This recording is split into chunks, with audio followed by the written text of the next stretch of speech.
So the traditional means of irrigation were having a lot of disadvantages. So now we'll be learning about modern means of irrigation. New technology has been used to irrigate the land so that there is less wastage of water and also less space is required, right? So we'll learn about it. First is furrow irrigation. As you can see that in this piece of land, right, in the field, the plants are cultivated in a row, straight line, and in between there's a lot of space. So when the water is poured into this land in this field, it gets distributed gradually till the end, right? Now you will see it's also referred to as surface irrigation, but the problem is that not the water is evenly distributed. If there's a clogging or somewhere, then the water gets stuck, right?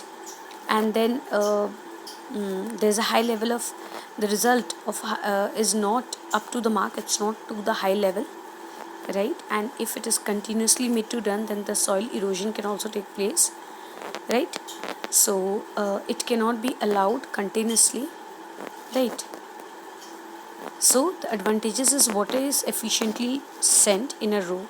It's very easy, not expensive, and it can be done for all soil, but it needs a lot of skilled labor, right? It needs a lot of skilled labor.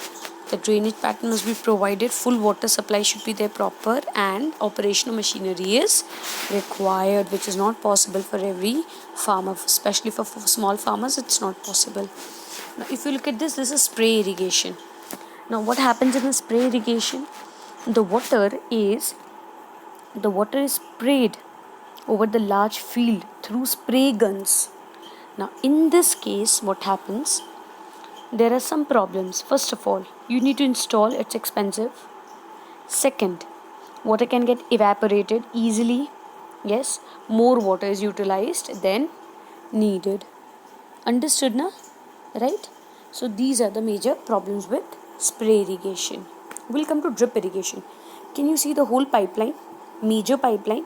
And then can you see these thin pipelines towards each plant? Now this thin pipe is going to the plant and there's a hole near the root. And because there's a hole, water will slowly come out drop by drop and drop by drop towards the root, and the roots will absorb the water. The soil near the roots will absorb, ultimately the roots of the plants will absorb the water. So there is absolutely no wastage of water, right? It's very efficient.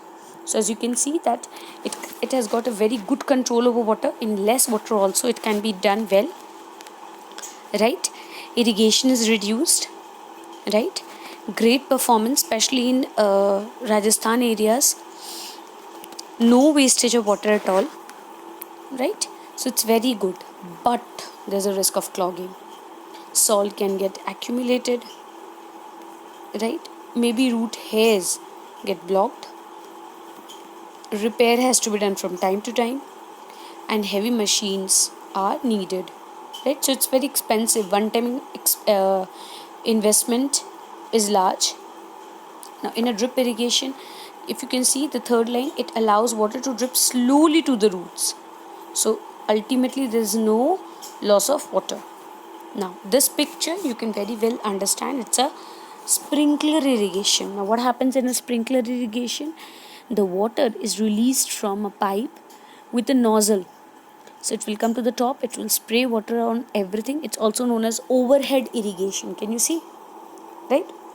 Now this is highly efficient, right? You don't need any trained person to operate it.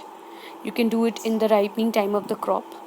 Easily you can also uniformly apply fertilizer and pesticides to the plant, but the cost of running it is very high, right? Especially installation, the power pump, all these needs a lot of money. So it is not easy for normal farmers, right? It's expensive, and it can be used for crops which needs less water, right? It will only spray, na? And if you have to spray a larger area, so you'll have to set up many more sprinklers, so it becomes more expensive. For a small area it can be useful, still the cost of installation is high. Clear? So we come up to the end of the chapter. You go through it, you will have any doubt, you let me know. It's a very easy chapter Most of the things from the chapter you already know, right? So, and the questions that comes in this chapter are very direct questions. So you'll be able to reply them well through the text. Go through it twice or thrice. Thank you.